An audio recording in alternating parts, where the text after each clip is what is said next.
Assalamualaikum warahmatullahi wabarakatuh.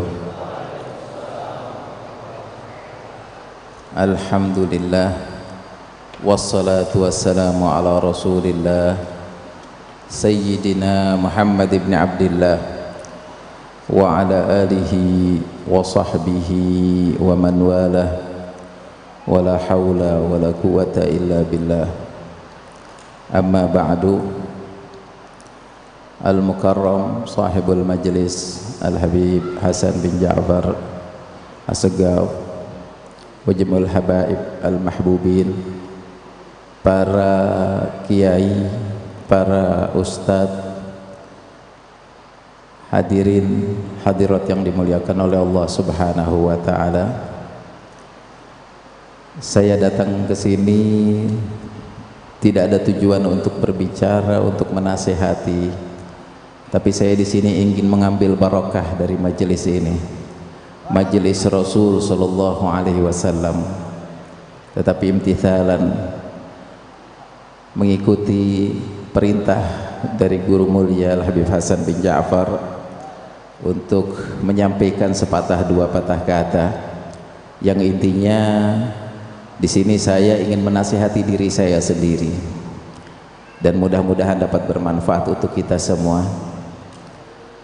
Kita hidup di muka bumi tiada lain dan tujuan Allah ciptakan kita hanya untuk beribadah kepada Allah Subhanahu wa taala, sebagaimana yang telah Allah tegaskan di dalam Al-Qur'an, wa ma khalaqtul jinna wal insa illa liya'budun. Tiada lain aku ciptakan bangsa jin dan manusia kecuali untuk beribadah kepada Allah Subhanahu wa taala. Dunia adalah tempat yang tidak kekal dan setiap orang hanya melintas beberapa saat saja. Tetapi alhamdulillah Allah karuniakan kepada kita semua, kita telah Allah tunjuk, kita dipilih menjadi salah satu umatnya Nabi Muhammad sallallahu alaihi wasallam, karena Nabi Muhammad sallallahu alaihi wasallam adalah Nabi yang paling agung, Nabi yang paling mulia.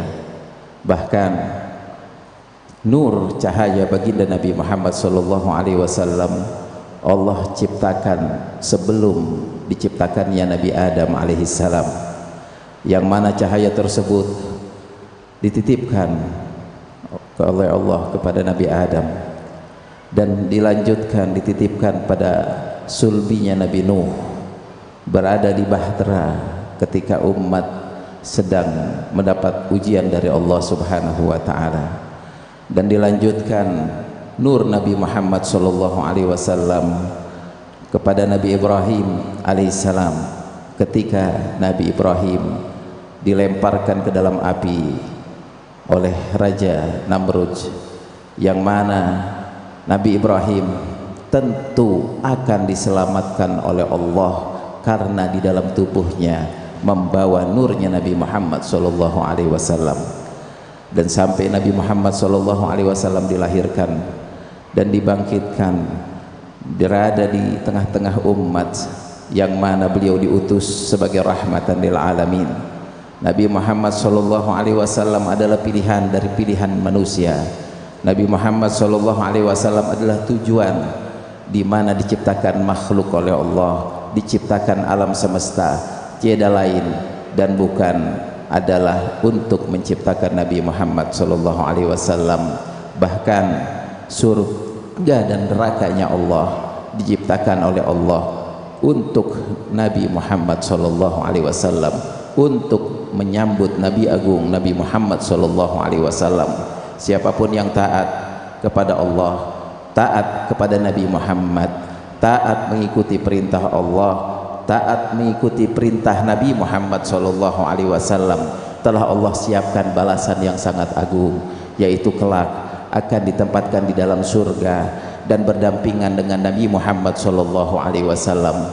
Siapapun yang ingkar, siapapun yang durhaka kepada Allah, durhaka kepada Nabi Muhammad sallallahu alaihi wasallam, maka telah disiapkan tempat yang sangat menyedihkan, tempat yang sangat menyengsarakan, yaitu neraka jahanam. Maka dari itu, pergunakanlah kesempatan kita hidup di dunia ini, hidup yang sementara ini, untuk menyenangkan baginda Nabi Muhammad sallallahu alaihi wasallam, mencari ridha Allah melalui ridha Nabi Muhammad sallallahu alaihi wasallam. Jangan sampai hidup yang sementara kita lupa diri.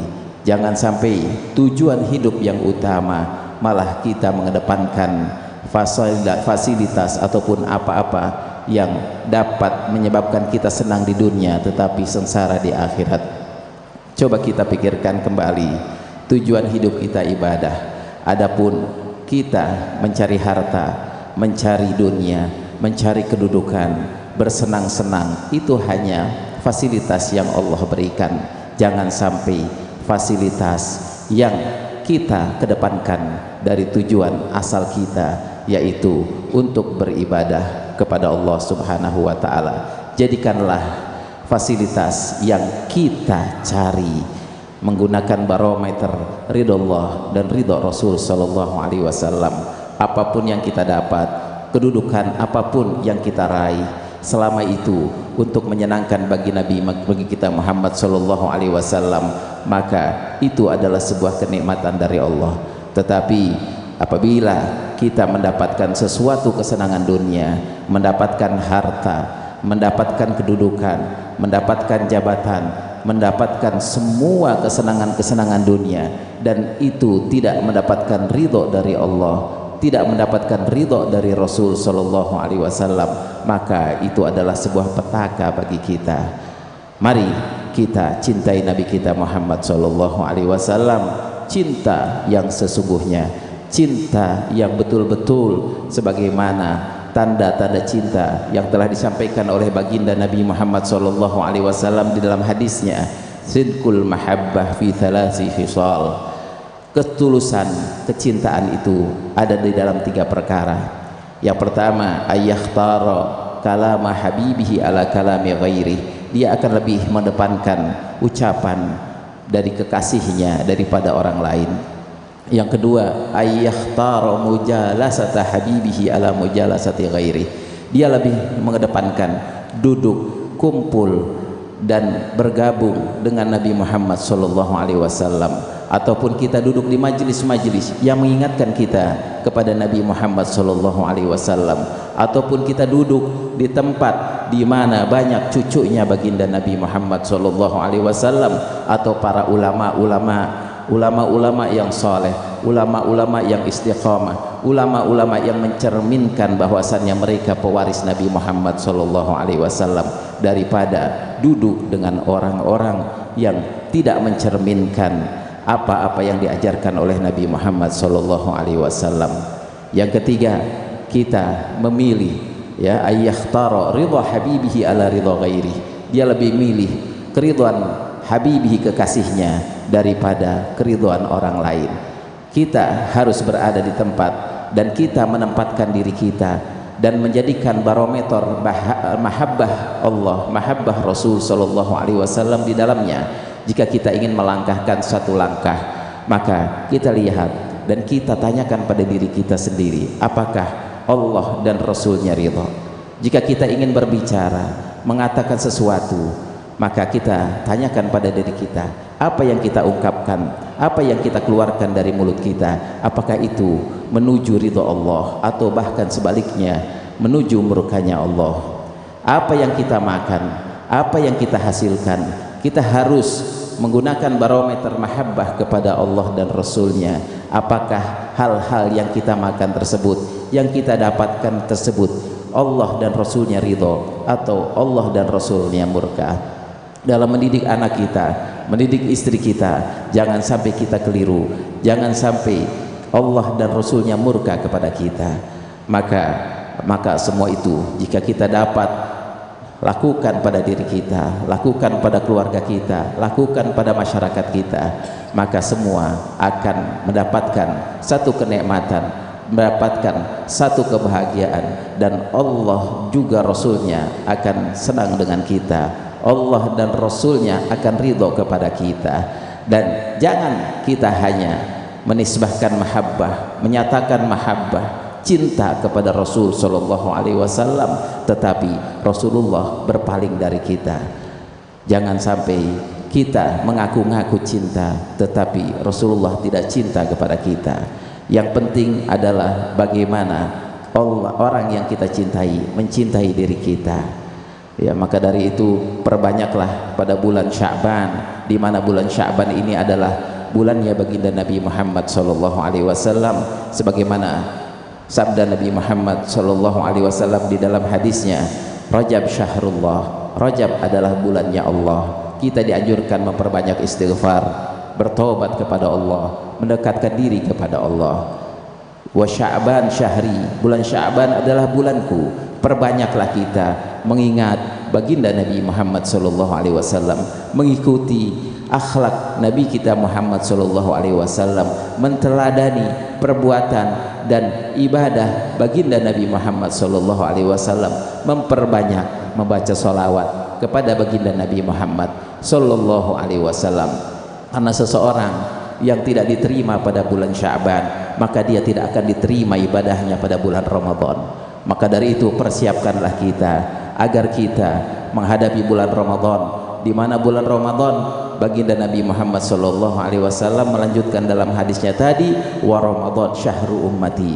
Bulan Ramadan adalah bulan umatku, bulan kesempatan kita mendekatkan diri kepada Allah, bulan penuh pengampunan, bulan di mana di dalamnya akan dibebaskan dari jilatan api neraka, di mana kita akan kembali kepada fitrah. Maka dari itu perbanyaklah membaca sholawat pada bulan Sya'ban, mendapatkan syafaat dari baginda Nabi Muhammad sallallahu alaihi wasallam, dan kelak bagi orang yang mendapatkan syafaat dari baginda Nabi Muhammad dan Rasul ridho kepada kita, Rasul cinta kepada kita, maka kita akan selamat di dunia dan kita akan selamat di akhirat. Siapapun yang ingin mendapatkan satu kedudukan tinggi yang mulia baik di dunia ataupun di akhirat, maka teladanilah baginda Nabi Muhammad sallallahu alaihi wasallam, karena Nabi Muhammad sallallahu alaihi wasallam adalah tokoh dan teladan yang sangat dikagumi, dan seluruh orang baik kafir ataupun muslim semua betul-betul telah mengakui keteladanan baginda Nabi Muhammad sallallahu alaihi wasallam.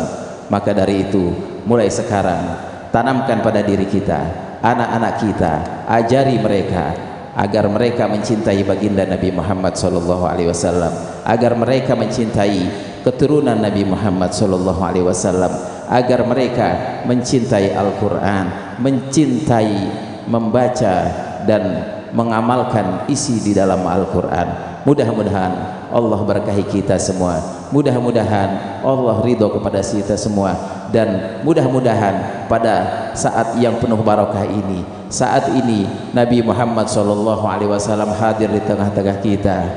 Nabi Muhammad sallallahu alaihi wasallam hadir di tengah-tengah kita.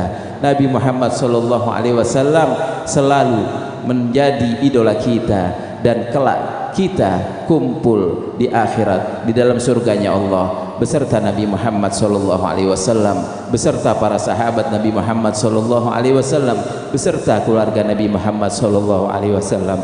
Dan mudah-mudahan ketika kita dicabut nyawa kita, ketika ruh keluar dari tubuh kita, kita dalam keadaan sebaik-baiknya keadaan, dalam keadaan taat kepada Allah, dalam keadaan ibadah kepada Allah, dalam keadaan mengabdi kepada Allah, dalam keadaan memperhatikan umatnya baginda Nabi Muhammad sallallahu alaihi wasallam, dalam keadaan Allah ridha, dalam keadaan husnul khatimah, husnul khatimah, husnul khatimah. Ya Allah biha, ya Allah biha, ya Allah bi husnil khatimah, ya Allah biha, ya Allah biha, ya Allah bi husnil khatimah, ya Allah biha, ya Allah biha, ya Allah bi husnil khatimah. Wal afu minkum, wassalamu alaikum warahmatullahi wabarakatuh.